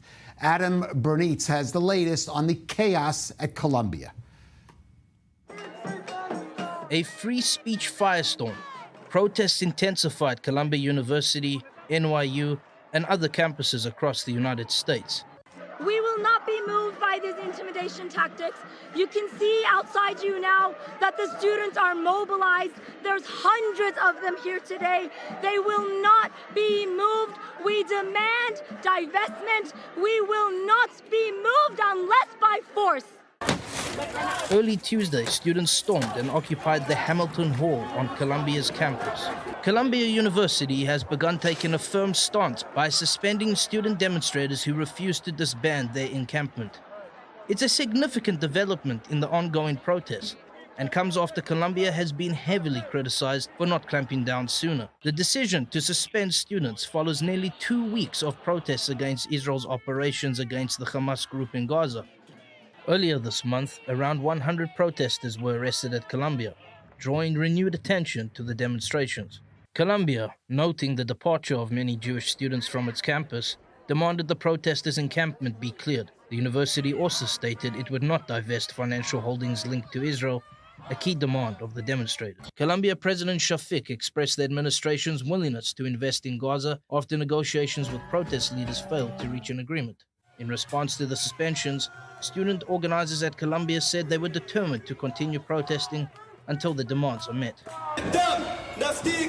The protests have been roundly slammed for instances of anti-Semitism and displays of hate speech. I know there are people here who think possibly that they are calling for peace and a ceasefire, but the reality is that Israel has repeatedly agreed to a ceasefire. There was a ceasefire on October 6th. So the reality is Hamas has said no, and unfortunately the folks on the green today are really just doing Hamas's work for them. Despite the tensions, university administrators are working to balance free speech rights with maintaining campus order. And the Biden administration has stressed the importance of upholding free speech within the confines of the law. And of course, the student protests have become a national political issue now in the U.S. Here's the White House spokesperson John Kirby and Republican House Speaker Mike Johnson addressing the situation on the campuses. The president believes that forcibly taking over a building on campus is absolutely the wrong approach. That is not an example of peaceful protest. And of course, as you rightly noted, hate speech and hate symbols also have no place in this country. A small percentage of students shouldn't be able to disrupt the academic experience, the legitimate study for the rest of the student body. Colombia is out of control. In the last several hours, overnight, I think they overtook a campus building. They're occupying a building now. They're unable to operate the university at a time when the students are preparing for their final exams. It's unfair, it's unright, it's unsafe, and it must stop. So we called for the police to come in and take care of it. If they're unable, then we need the National Guard. And among those politicians who have spoken out against the protests are former U.S. President Donald Trump, who also gave a somewhat extensive interview to Time magazine. That was published today. It had some very interesting comments there, including about Benjamin Netanyahu. In the interview with Time magazine, Trump says, quote, Bibi Netanyahu rightfully has been criticized for what took place on October 7th. I had a bad experience with Bibi, and I was not happy about that. That was something I never forgot, and it showed me something. I think Benny Gantz is good, but I'm not prepared to say that he's, I'm paraphrasing, not prepared to say that he should take Netanyahu's place. But you have some very good people that I've gotten to know in Israel that could do a good job. And David, not reassuring words for Prime Minister Netanyahu there, President Trump, who is still carrying his grudge to the point of really speaking out against Netanyahu in a way even that very few other Republicans have been willing to do so, certainly even in his own party. Well, as we know, former President Trump has much less inhibitions when he comes to make public statements. And I think in a way, he's saying things that also the Democratic administration are talking about in closed chambers. I mean, they have criticism about Israel, they have criticism about the Israeli prime minister, but they don't sound them as bluntly as Trump is being heard here. Yeah, he has no inhibitions when it comes to expressing his opinion and his feelings. Right. Danny, as an observer of U.S. politics, the question is, and one of the reasons, of course, we hear from reports why the White House wants to see this a hostage deal as ceasefire is concerned, is how this conflict, everything we've discussed on this show, is going to play in the U.S. presidential elections. Oh, absolutely. And actually, Biden would like to run on something which is positive, not just to play defense against instability and maybe even the risk of a wider war here in the Middle East. So they would like this hostage deal. This is why they push so much on a hostage deal, which will lead into a ceasefire, which in turn will lead into a possible segue to a broader alignment with Saudi Arabia. As we discussed, possibly some diplomatic processes. So they're pushing very, very hard. I think Trump would not like to see that. Trump would actually prefer that the situation will be chaotic, so he can blame Biden for lack of leadership. Which he has been doing. Exactly. But if we get the situation in Gaza, under check, then the dilemma would be of the Saudis, because the Saudis will have to think, can they get more out of the Biden administration because Biden is stressed against the wall because of the elections, or should they wait for Trump or to the next president so they can get the favors of the next president, whoever it is? That means, to procrastinate and not make a decision until November 7th. All right. Well, we are out of time. I'm sorry, Ariel, but I want to thank Ambassador Danny Ayalon, Dr. David Shimoni, or Ariel Osran for joining us. Now, it has taken many months. I'm going back to the hostages now, of course, but the details of the abuse that has been suffered by many of the female hostages held in Gaza, those stories are still coming out. Now, 5 months after she was released from Hamas captivity, 18-year-old Noga Weiss is speaking out for the first time about her horrific experiences. Weiss says that at one point, one of the terrorists holding her told her she would have to stay captive in Gaza forever and bear her children. His children, excuse me. Here is her story in her own words in this report adapted from Channel 12 News.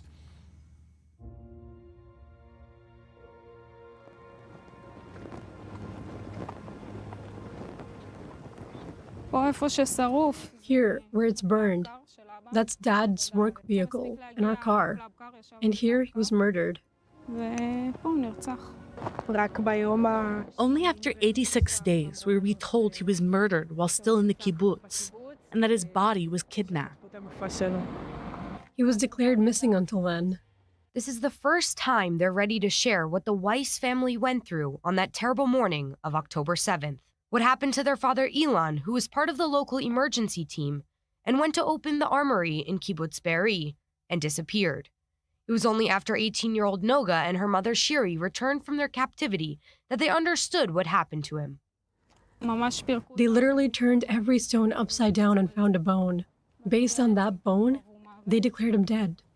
In fact, they also found a video of his kidnapping. From the kibbutz cameras or from the terrorists' cameras? No, from cameras in Gaza. We know for sure that he was murdered here in the kibbutz and that his body was kidnapped.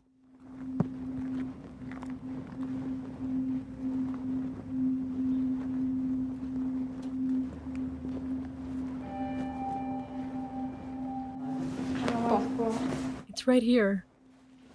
This is the shelter. I don't know what they did in here. Everything is burnt.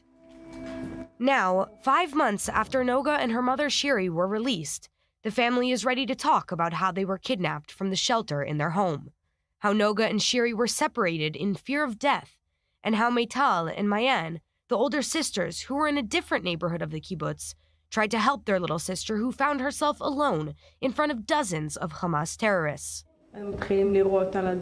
They started shooting at the door, something like 40 shots, until they managed to get in. We were also reading all the WhatsApp conversations in all the groups of the kibbutz to understand what was happening.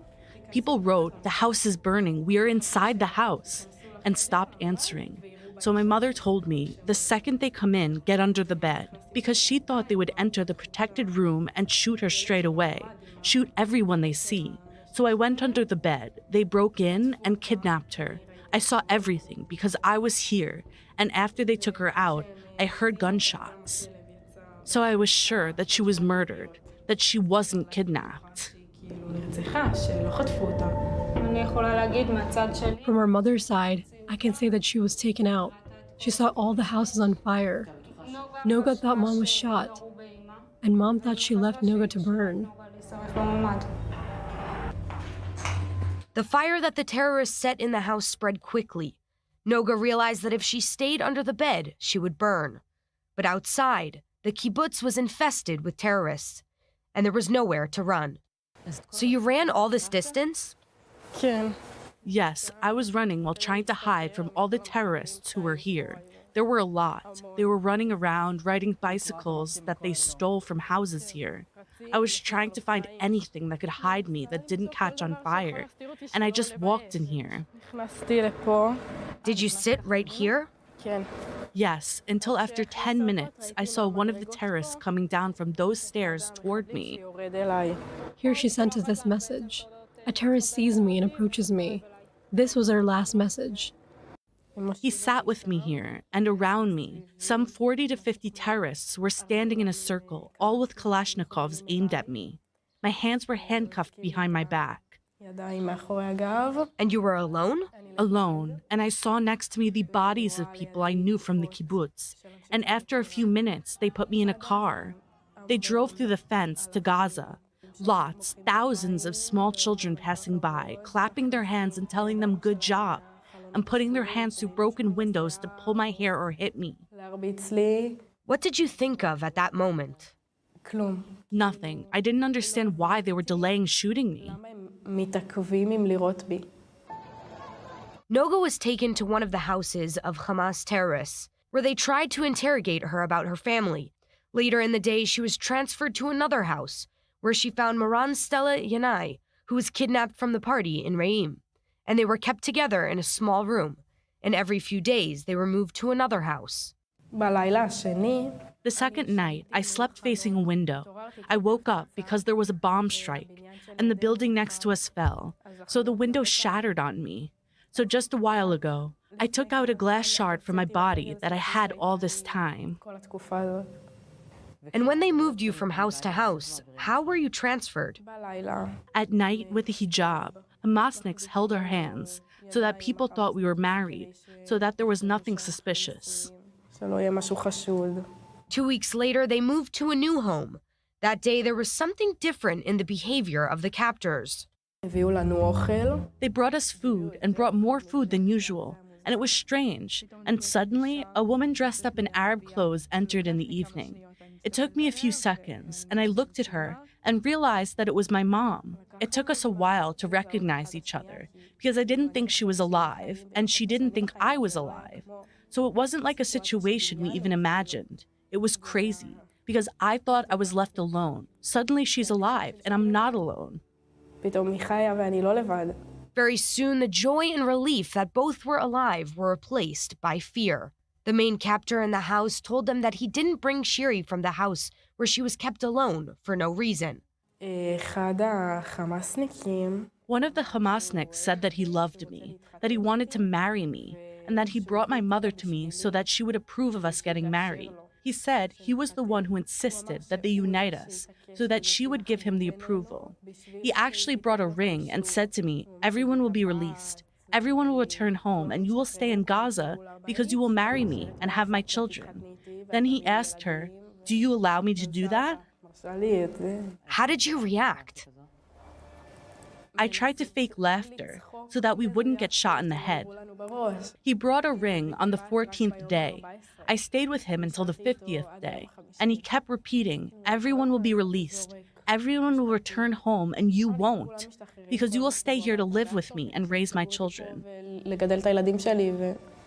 After 50 days in hell, Shiri's and Noga's names appeared on the list. Noga Weiss ve'ima Shiri Weiss. The night before, they met for the first time in Gaza the members of Kibbutz Be'eri, who were released together with them, and began to understand the scale of the disaster in the kibbutz, without knowing what happened to the rest of the family. Suddenly, the soldiers told us, "We're going to the hospital now, and there you will meet Meital, Mayan, and Tamar, our grandmother." And suddenly, realizing that they were okay was a crazy relief. We just hugged and cried until we were able to talk. Then you have to start telling them what happened in the kibbutz, what happened in the family. Our uncle in the emergency room was killed. His son was also murdered. As long as there are hostages there, I can't begin to mourn even my father and my uncles and my friends because I think about the hostages. I no longer know what they are going through because they are there for an amount of time that I can't even imagine.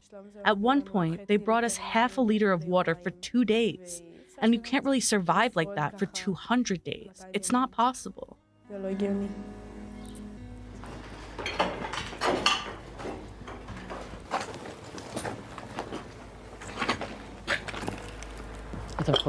Are you thinking of moving back to Be'eri?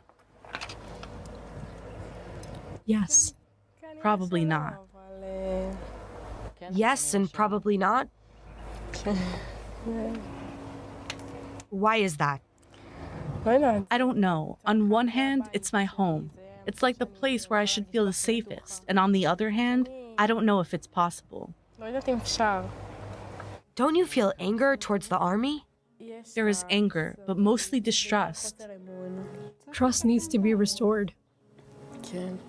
Yes, also we need to somehow return to routine, to a normal life. It happened. It can't be changed. So let's end it as best as possible by bringing back all the hostages and then mourning everyone we love who is no longer with us.